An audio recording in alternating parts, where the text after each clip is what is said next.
ultimately success will not be measured on how many new qualifications are created. It'll be measured by whether schools become genuinely proud of every positive destination that their students reach. I've been pretty passionate about the sector's perception from the outside and whether people would consider construction careers. And one of the catalysts for that was just asking people that I meet in construction about their journey. The number of people that proactively chose the construction sector is almost zero. Can't disagree with anything that you've said. I'm as passionate as you are about getting people into the sector, or just getting people to choose their right pathway into whatever they're passionate about. I'm a strong believer in that. This episode is brought to you in partnership with Adobe Acrobat.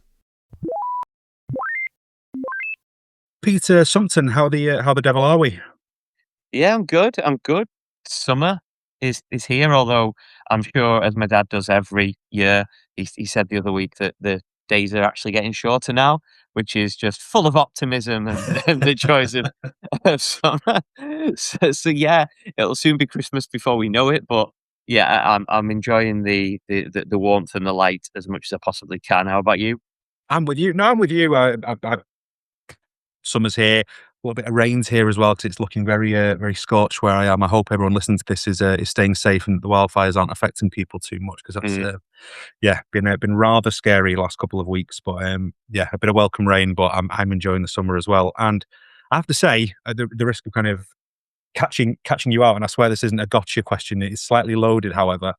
You pointed out to me this week that we're coming up on our 50th episode that you and I have done together, which is quite the milestone. Yeah. Do you have any particular favourite stories or stories that kind of you can instantly call to mind over that period? What stood out for you? Yeah, I mean the one, and apologies, like you said, a bit on the spot, but the one where they've taken hospital roofs and they've turned them into to gardens and places of tranquility, so people that generally can't go outside due to illness or whatever, recovery, whatever it might be, can actually get outside and enjoy fresh air and a little bit of greenery and nature and a bit of normality into what it could drive you utterly crazy, bedridden or in a hospital for X amount of time. So I think that is massively up there. But to dumb it down a little bit, I think anything to do with Lego that we've covered is up there. Architectural brilliance at its finest. It's interesting, and maybe something that we should do after we rack up that 50 milestone is kind of do a bit of a retrospective on that. But if I had a top three, I think that it was King's Hospital, wasn't it? That roof garden project was in my top three. I think the Cathedral on Wheels up in Sweden was another one of those project stories, and the Architects Journal piece on regeneration was another one that was up there. There's one today for me that I think we might look back on in the fullness of time and say that's one of those stories. There's a slight bit of a foreshadowing, but yeah, one of the articles in particular this week I thought was really well written and really interesting. So be keen to get your thoughts on that when we get around to it. Yeah, nice. I mean, the more you think about it, the more there is. Tradies are Swifties, and the guilty pleasures in the music they listen to. That was a bit of a tongue-in-cheek one. So yeah, I'm sure there's more, and I'm sure we can do a bit of a up in 50 and our top 50 stories that we've covered. Oh yeah, make sure you stay tuned for that one. Hey, before we subject you to that, should we get stuck into this week? Again, three pretty interesting stories, I think, to get into. Yeah, there is, and as we always try to do on a podcast, bring positivity, and there certainly was some within Construction Inquirer, and this was all about construction confidence jumping to its highest level this year. Should we be optimistic and as confident as this article suggests, Ryan? It's certainly the outlier. I think when we were looking at the sort of trade media landscape last week, this will be the positive economic story. I think it's a really difficult one, Pete. I think anyone kind of trying to look into the metaphorical crystal ball or read the runes, I think the macro factors are so so volatile. At the start of this year, you wouldn't have seen this particular conflict coming, I don't think. And the knock-on effects have been pretty seismic. Depending on which day you look at the headlines, it's either, peace deal is coming or we're back to conflict again. That's before you get to Ukraine and everything else, changing government and all these other things that kind of put things up in the air a little bit. So before we get onto the story in full, again, in terms for balance, I should say that we had headlines in the last week about the activity to fall significantly this year, which should be a shock to no one. That's from the CPA. But also that the 2027 recovery of the sector is at risk. Again, you'll recall when you and I have looked at 5-year forecasts for the sector, 26 and 27, the increases where they were modest, and then it was at the back end of that 5-year period where things really accelerated. I think what people are saying now is that if this particular conflict doesn't come to a halt fairly soon, then not only is this year sort of not looking great, but you then have an incubated effect on next year. However, again, it doesn't mean that things are on the up and there's a material difference to the money into the sector. But the level of confidence is kind of an early barometer, hopefully, for what's to come. The story in question that Pete references within the Construction Inquirer this week was the Lloyds Business Barometer, which showed that sector confidence jumped by 10 points to 56%. So more than half of people polled in the sector say that they are confident about the direction of travel and growth in their business, which is well above the average of the running average over the last 12 months. Again, the sort of headline here is more than 2/3 of industry firms now expect business activity to increase over the next year, with 65% plan to take on more staff, up from 55% in June. So again, stories from previous weeks about skills, about training. We've said, and other commentators have said that the sector needs to be providing good employment and roles for these people. It's no good just doing the attraction piece if we then don't have places to convert these people to. That bodes well. So it's not the same as jobs actually having been created and needing to be filled. Again, these are early markers that confidence has returned and therefore people are starting to invest. Obviously, we'll talk about the new government and some of their plans a little bit later on. And these things are linked and don't live in a vacuum. But reasons to be cheerful. Like I say, it's not being felt now, but the early indicators sound positive on that basis. I don't know what you make of that, Pete. Yeah, if there isn't a reason to be cheerful within any of the news stories, just listen to the back episodes of Construction Disrupted, and there will be reasons to be cheerful. It's a tricky one, isn't it? Because you read one and it's negative, you read another and it's positive, and it's short term and it's long term, and it all depends on who's answering these surveys and where you're getting this information from.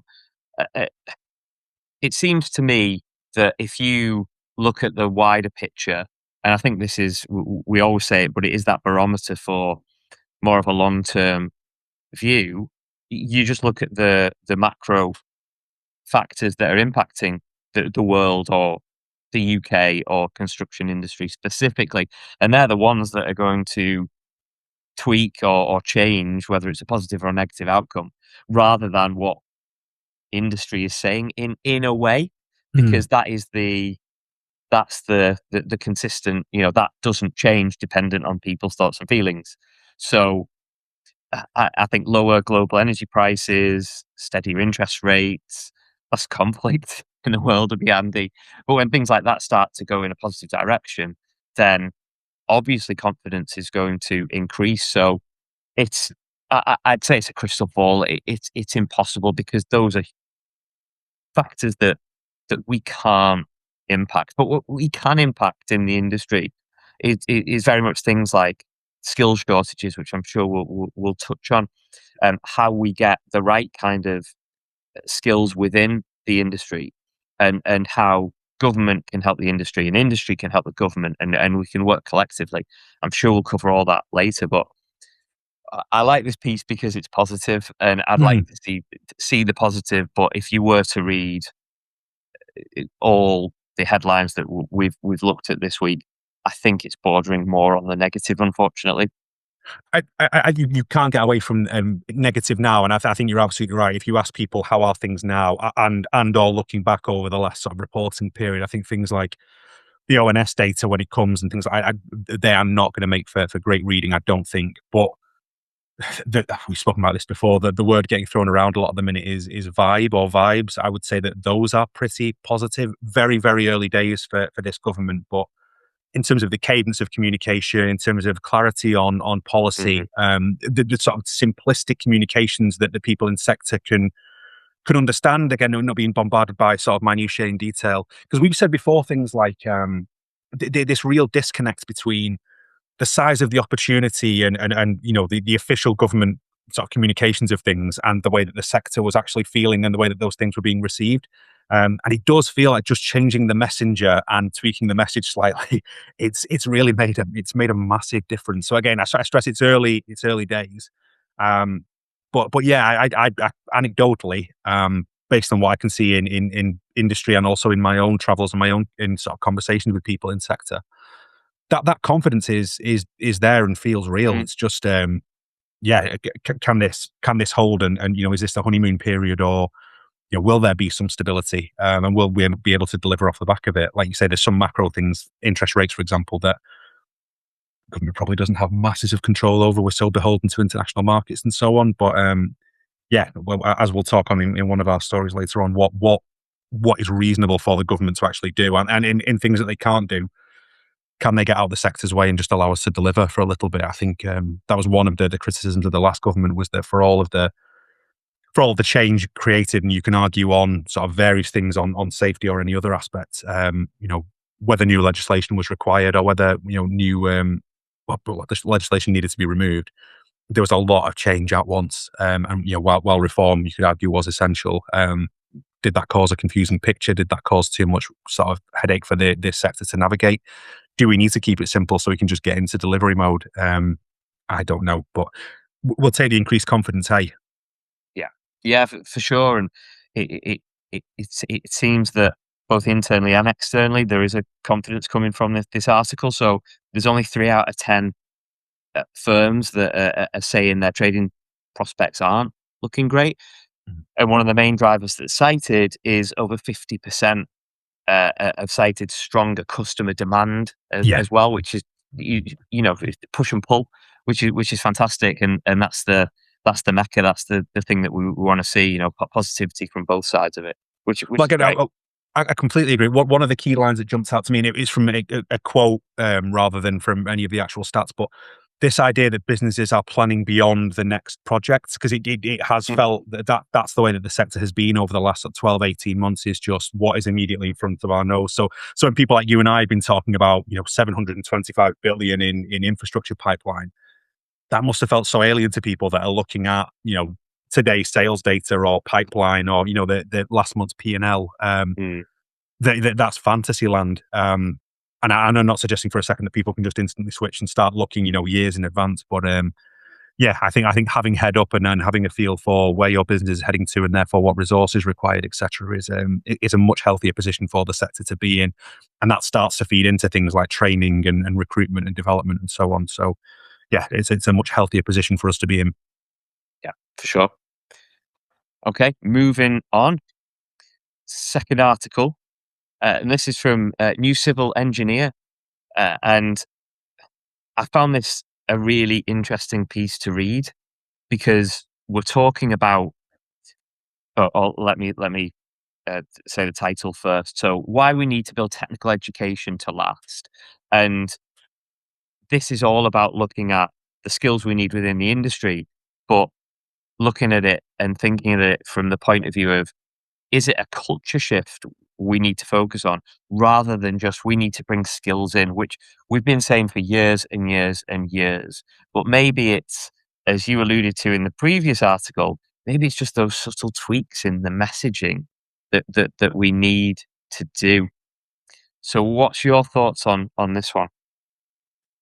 Very, very interesting piece. I would say for context, every listener will be aware of one of the big headlines among many. Again, it's another media term, but what Burnham and his team have been very good at is what they call flooding the zone, which is new policy announcement every day. I suspect there are mainstream journalists tearing their hair out and not being able to keep pace with these things, but it does feel like there is a soft launch of a policy or a hard launch of a policy pretty much every day at the minute. And one of last week's was this idea of increased investment in technical education. And as you say on the cultural piece, that the line that kind of stuck with me, and that simple message was about making the hard hat as prestigious as the mortarboard. That we don't do what the Blair government did, for instance, where you kind of, university education and undergraduate degrees were seen as this springboard to social mobility, and therefore that became the goal seemingly of the education system. Anything outside of that was, if not seen as failure, was certainly, I think it's fair to say, seen as secondary to that aim. Burnham rebalancing that within this wider context of what he said about resetting the economy and undoing 40 years of deindustrialization, as he terms it. And obviously part of that, as we've discussed at length, is about skills, it's about recruitment, it's about training. And that's the plan here. So obviously new civil engineer, we're talking about a slither of the industry. This is about that civil engineering and infrastructure space. But the piece is very much about that cultural change. There's a chunk in the middle of this that I think is crucial, that ultimately success will not be measured on how many new qualifications are created. It'll be measured by whether schools become genuinely proud of every positive destination that their students reach. And there's an anecdote in there that really, really rings true with me. Obviously, I've been pretty passionate about the sector's perception from the outside and whether people would consider construction careers. And one of the catalysts for that was just asking people that I meet in construction about their journey, and the number of people that actively show whatever they happen to do now, and wherever they sit within the supply chain and wherever they sit within their respective organizations, the number of people that proactively chose the construction sector is almost zero. It's either they fell into it by happenstance, which happened to me, or they had a friend or family member that gave them the opportunity with a particular role, or it's the family business 9 times out of 10. There's so few people that proactively chose it. So I think you're absolutely right. There is that, and we've advocated it for a while, haven't we? That until we can better promote the sector, until we can make people more aware of roles that exist within the realm, again within the civil engineering and infrastructure space, Pete, away from the visible high vis, hard hat, constructing roles, the kind of the roles that we pass, driving past roadworks on the motorway or whatever else. How many of those back office jobs and support functions and design functions and tech are just not visible in the least? But until we can make those more visible and more prestigious, then you're going to struggle for that parity point, I think. The one thing that I will say is that I think there's probably conditions within the wider education space that are making traditional degrees less sort of palatable to the average person. There is a value for money conversation, both in terms of the upfront cost and what that's going to lead on to career-wise, which I think is a win for construction. That's maybe something that we can leverage. But I'll contradict myself slightly in saying that we shouldn't make this a hard hats versus degrees thing, because again, I'll speak for myself. I hold a bachelor's degree, and many people I know in the construction sector do. So we also don't want to position construction as anti-education or anti-degree or whatever else the case may be. That there is a place for everyone, regardless of level of sort of educational attainment or educational ambition. That it's not an either or. It's not a fight between the two. It's my theory has always been change the culture and make the sector as appealing as possible to the broadest demographic as possible, and we'll go a long way to solving our not just our skills problems but also our demography problems as a result of that. Again, that was me. Humble brag there for the bachelor's degree. Nicely snuck in there. I'm with you on that, mate. 100%. Can't disagree with anything that you've said. I'm as passionate as you are about getting people into the sector, or just getting people to choose their right pathway into whatever they're passionate about. I'm a strong believer in that, and I've always found it crazy that I remember, I might have even said it on this podcast, but I remember vividly our careers advice was a whole hour, if not 40 minutes in secondary school on a whiteboard. And I can even remember the teacher writing on the whiteboard, and essentially you had a few ways you could go. You could go to university, and that was the best thing you could do because it means you're really clever.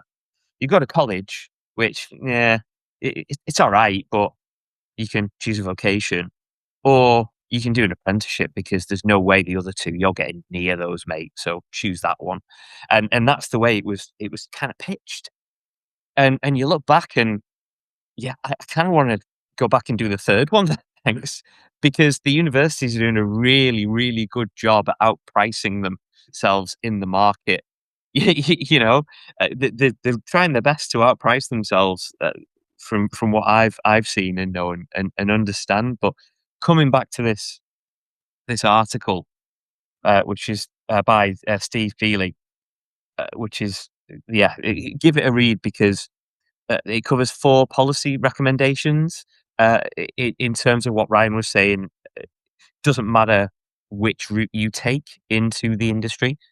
Choose one that's suitable for you, that will give you the best skills, knowledge, and education, and you will get to that place that you're looking to go to, if that's what you want to do. There's no that versus that. But the policies are, in summary: listen, build, test, and ensure. Which it seems blatantly obvious, but having family members that are in education, it's there's not much education the higher up the chain you go that you actually do, which I just think is completely wrong. It's more about paperwork, and I understand that, but there's got to be better ways of doing these things. And you think about the construction industry and how diverse it is, then it makes complete sense that some people might choose university, some people might choose apprenticeships, some people might learn while doing in the workplace, because it is that diverse. We can't just have one route that works for everybody. Yeah, what I think is, again, it's a brilliant thing for the sector, and it's a really, really smart thing within the piece. Steve Feely, obviously director of memberships at the institution, talks about his route into sector and the fact that it wasn't a linear path. But he mentions with engineers that there are, within their membership, that there's lots of different ways that people ultimately end up in the same spot. Some take that more traditional sort of educational route, others on the tools or whatever it be. And the skills acquisition and knowledge acquisition is very, very different, and those paths are different. But ultimately, the knowledge amassed and the experience amassed means that they end up in the same place at the end of it. I can think of several other sectors where that isn't the case, where there is just a hard and fast pass-fail metric based on having attained these particular qualifications and studied in this way and followed this very, very linear path, where experience gained or kind of soft skills or interpersonal skills or things like that just are not factors at all. And you probably end up with some bad fit candidates that end up cutting the mustard because they've achieved a particular piece of paper rather than any time spent in sector or how well they fit. And I think I think that's a real boon for us. I think if we again message that in the right way and sort of share that with people in the right way, that your starting point doesn't determine your destination. Ultimately, it's I think we're in a really good spot for that as a sector, and it's something we should make more of. Yeah, one thing that's abundantly clear from the article is that connection between schools, colleges, apprenticeships, universities, employers, and that coherent journey that's required. And how much sense does that make if you think about the supply chain within our industry and the diverse nature of it? That we always talk about this joined up approach and how everyone is interconnected, and if one impacts, the other will have an impact. And it makes a sense in terms of getting into the industry as well. So much sense. He speaks a lot of truths, and he's not highlighting that this is easy by any stretch, but a start is a start rather than what I would class as the archaic system that we do currently use. And if this government is looking for change, then I think they need to look at the educational system as well, and sort of say, this has been left for too long, and it's too, I'd call it almost institutionalized in our approach to how we teach from a very young age onwards.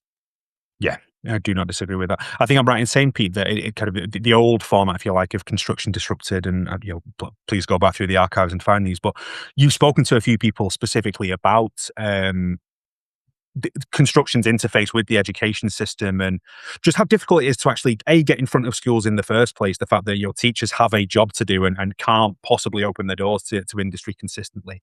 And I think I'm right in saying also that teachers aren't necessarily the best advocates or communicators for the sector. Again, we've said before that construction is incredibly dense, incredibly complex. It's difficult to get your head around all the intricacies of the supply chain. And with respect to a geography teacher that's been tasked with doing careers for half an hour can't necessarily be expected to reasonably communicate and convey all of that in a way that the sector might want them to. Is that a fair kind of summary from your discussions? Yeah, absolutely. And we're not talking about teenage years. We're talking about right at the very, very start. There's various ways that you can engage with kids and get them into, or just follow their passion and get them to enjoy how they actually learn from a personal experience. One of my kids loves nothing more than using a hammer or a drill. If you put those two in front of him, plus probably a switch that we don't have, but a game and a toy, he's going for the hammer and the drill, and not in a psychotic way, but in a way that he wants to build something. Well, to put mine and the listeners' minds at collective rest, we mean toy hammers and drills here, don't we? Rather than for legal reasons, yeah.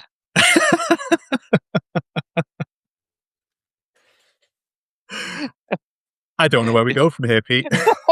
Neither do I. So that's the end of Construction Disrupted. We had a good run. We nearly made it to 50. Good things die young. Moving on. Moving on. Should I jump in here and talk a little bit about our partner, Adobe Acrobat? Why not? Good things come to those that wait, and this is a good thing. On that running theme of kind of simplicity, you and I have full-time jobs. We're members of advisory boards and various other things. We kind of have to prep for this podcast in a fairly short space of time. And we've spoken before about Acrobat's AI tools and the way that we use those to simplify things and to speed things up for us. One of the things that I learned this week was the ability within Adobe Acrobat to share PDFs through WhatsApp for someone that is busy, is kind of doing things on the fly. Massively helpful thing for me, and I would guess for other people as well. The collaborative tools that exist within there, it's been massively useful, and I can see a number of use cases within construction for those things, in sharing designs or sharing early thoughts on things. What a cool little tool to be able to use. It's just so quick and so easy. They seem to be getting better and better and stronger, and they actually listen to feedback as well, which is great. So all these new developments and tools come from actual user feedback. And I would guess, Pete, and again, you don't have to say necessarily, but if your podcast co-host, for example, always misses their deadlines on when they're meant to submit articles for consideration to you, or are quite tardy in their communication, that being able to communicate and share these things via WhatsApp is probably a bit of a godsend, isn't it? Yeah, it can be. I've never ran into that because the people that I work with are fully proficient and stick to their deadlines complicitly. So fortunately, I've never had to do anything on the fly or quickly or at the end of day. So I'm quite fortunate in that respect. Should we move on to our third story? We must if we want to hit 50. Go on, over to you to intro this one. Okay, excellent. So we're going back to government, and in a way, Ministry of Housing, Communities and Local Government, which has probably got the longest acronym in government, in MHCLG, which I never get right, or it doesn't slip off the tongue. No, Mahergul isn't the easiest, is it? Mahergul, but I'm using Mahergul from now on. So Mahergul have got an open call for evidence, and this is about strategy for the built environment professions, trades and occupations, which is a really good thing. They're asking people to complete the survey and provide information so they can understand the market a little bit better. The news article, the headline that we're covering is the problem with reforming construction professions is knowing where to start and whether the government is ready to go first. And I'll let you take the mantle on introducing this deeper, because I know, as you said at the start, this could be one of your faves that we're going to cover. I love it. Well, for several reasons, I love this. And the first one is that I like Paul Morell's writing, and the fact that he is a former chief advisor to the government on matters of construction from I think 2009 to 2012. So this isn't someone with an opinion just kind of throwing it out there. This is someone that kind of understands the workings of Westminster and Whitehall, and can write with some authority as a result. I think another reason I like it is confirmation bias. I'll just declare it early, and that a lot of the opinion offered I kind of share anyway. So I'm with you to a point in that I think asking industry is right, and I kind of respect the government for. I think that there's a tacit recognition here that this isn't just about policy development and kind of throw it at the wall and see what sticks, which again, I referenced it earlier. I think you could maybe criticize the previous government for. While I thought reform was needed, the level of reform and the amount of things they were trying to do at one time, I think caused a bit of panic within sector and consequently a little bit of inertia that people just didn't know how to respond to all of that and adapt supply chain accordingly. I think we've maybe, and Paul Morell's argument, and I'm kind of inclined to agree with him, is that we've maybe done the reverse here. The consultation itself, there's nearly 80 questions, there's 79 questions being given to sector. So while canvassing opinion's important, that's pretty massive. And then you multiply those 79 by, let's say, nice round numbers. Let's say you've got 1,000 respondents. That's a lot of data, a lot of differing opinions to kind of go through. And conversely, I think what this government have done so well over the last couple of weeks and sort of trailing, Burnham's ascension to power, is they've been pretty clear on their opinion, pretty decisive. They've communicated pretty well.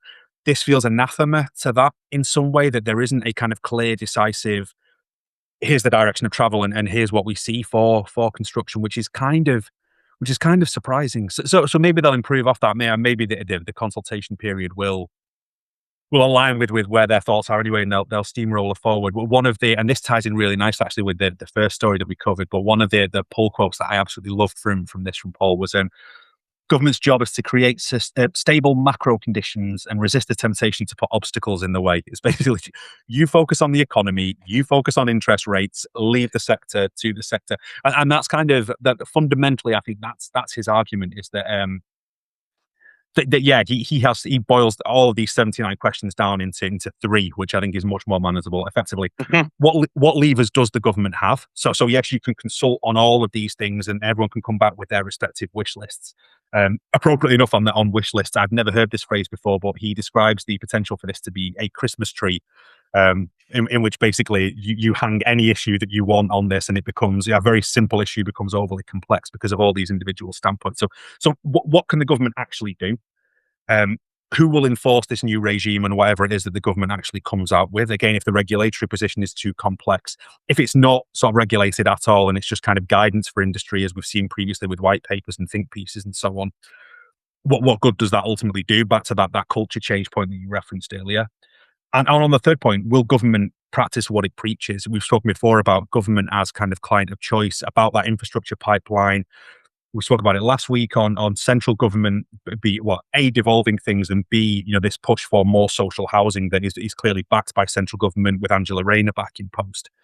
Government's got a really, really, I think, and I'd echo what Paul says in his article, it's got a pretty unique opportunity to sort of drive behavioural change through its own procurement routes. If you want this contract, then these are the things that we expect you to adhere to. So, it maybe doesn't even need legislation to be the sort of primary driver of change. It can use the balance sheet effectively, and it can use spaces on tenders and frameworks to be able to do that. So, love it. Absolutely common sense. The other final thing before I hand over to you, Pete, that I think is really, really interesting is that there's a couple of comments on the piece from readers of building, and some of those are brilliant as well. In again, these are all people that are within industry, but yeah, there's some really there's some really cool ideas within there, and ways that the government can kind of take that on even further, on accountability and on skills and so on. So I won't pull focus away from the article and its sort of key themes, but yeah, definitely some additional reading there for fellow nerds like me that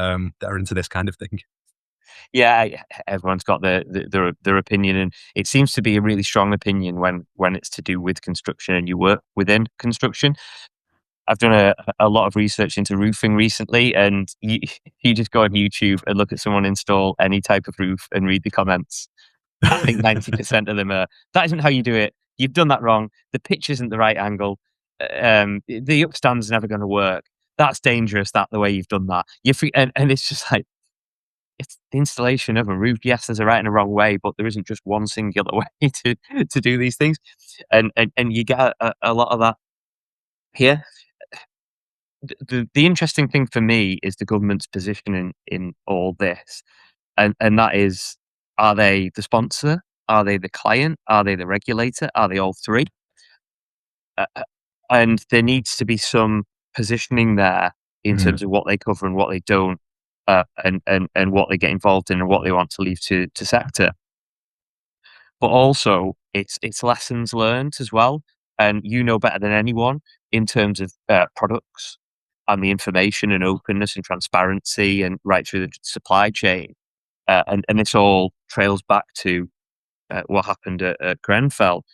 And have we been strong enough and pushed that through and said, no, this is the way it's going to happen? Have we just left it to industry? Do the government need to step in and be more authoritative, or just be that sponsor? So there's a whole host of questions that lead off the back of this that are almost more impactful than whatever comes out of what they're trying to do here. That's the overriding feeling I got from this is what's, like you said, the key questions, but what is next? What's the have they got a best outcome? Have they got a hypothesis that they want to prove right or wrong and lean on that, or is this fact finding?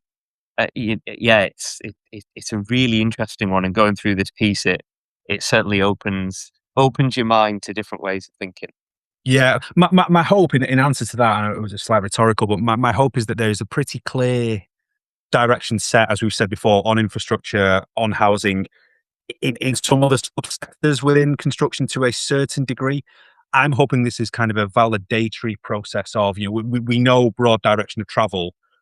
You as experts in sector tell us how, what are the mechanical things that we need to consider in order to deliver that. I could be wrong. We'll see. Like I said, I don't want to, consultation and data gathering and research, I think they are very, very good things in and of themselves. But for all of the good communications in recent weeks, this is one bit where I'm a little bit unclear as to intent.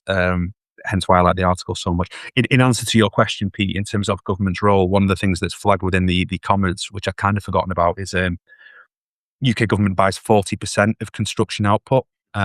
So, yeah, if part of its role here is kind of to step out of the way, but also to be client, that's a pretty compelling lever, I guess, for to use Morell's language. It's a decent lever to pull, isn't it, to force that cultural change through. So, but it shows how murky the waters are, though. In that 40%, that if that fluctuates, then that's going to have a huge impact on the industry itself. So, do you almost see that separate? Do you include it in conclusions and analysis and ways forward? It certainly gives them more influence, doesn't it? And because again, that's 40% historically, or certainly in recent years. As we alluded to earlier, with a state-sponsored house building program and sort of further devolution and commitment to some seismic infrastructure spend, that 40 is going to increase, isn't it? Logic dictates the rest of the sector would need to grow exponentially in order for that to continue to be that ratio. So yeah, that makes government even more influential, doesn't it? But let's see. Ultimately, I've got my notes here in front of me. The actual consultation period's still got a little while to run, hasn't it? Till the 12th of August. So again, we'll share a link to the article. I'd suggest there's plenty of people listening to this that will have an opinion and will be sort of well qualified to be able to do so. So yeah, you've got just over a week and a half to sort of share your input on, or rather just over a week to share your input on that. I'd suggest that anyone that can should. I've certainly participated in recent calls for evidence around construction products and sort of product safety and product marketing. So I think it's on all of us to sort of share our thoughts on that and to arm government with that. And then, yeah, let's not let go of it. Let's watch this space and see what comes off the back of that and how that shapes policy. Because to your point, Pete, everyone's got an opinion. You've only got to check the comment sections of any article out. So, yeah, here's a chance to actually have that in front of the people that are in a position to make a difference. Yeah, for sure. And that concludes episode 127. Going forward towards that magical 50 number, of which I know there'll be pure joys on the streets of certain towns and villages. different reasons other than we're going to reach 50. Were you running through the kind of demography of our listeners there and thinking where we're strongest? Yeah, I was, and yeah, I mean, it's so diverse and so spread, our audience, that I struggle to choose just one place. You see. Yeah, shout out to all of our friends in High Wycombe. And on that Anyway, note, you got a takeaway for this week? oh yeah, good point. I was gonna conclude there, but yeah, Well, I that's got why one I'm takeaway. here. Blinding. Yeah, I think my takeaway is it's all about working together and collaboration, and understanding that if one piece falls, it has a domino effect. But on the same respect, a rising tide and all that, and that's a hugely strong thing to bear in mind, that your competitors can become your allies in raising an industry's bar, the way it should be. Yeah, really, really good shout. I think one of the big ones for me, top down from government into sector, and it falls through all these three pieces, is don't underestimate the importance of clear communication. I think the difference that's made at a top level is pretty obvious. And back to our first story, are things positive or negative at the minute? I think it depends on how you've received that communications, and sort of how you're feeling, and the old vibe test. But it comes across in the other pieces as well, in Paul Morell's piece, that take 79 questions, turn them into 3, and all of a sudden you've got a much clearer sort of direction of travel. Yeah, I think it's made a huge difference, and it's something that we should all take a lesson from. Fantastic. Right. Well, let's go and complete some surveys and get back next week, eh? See you next week.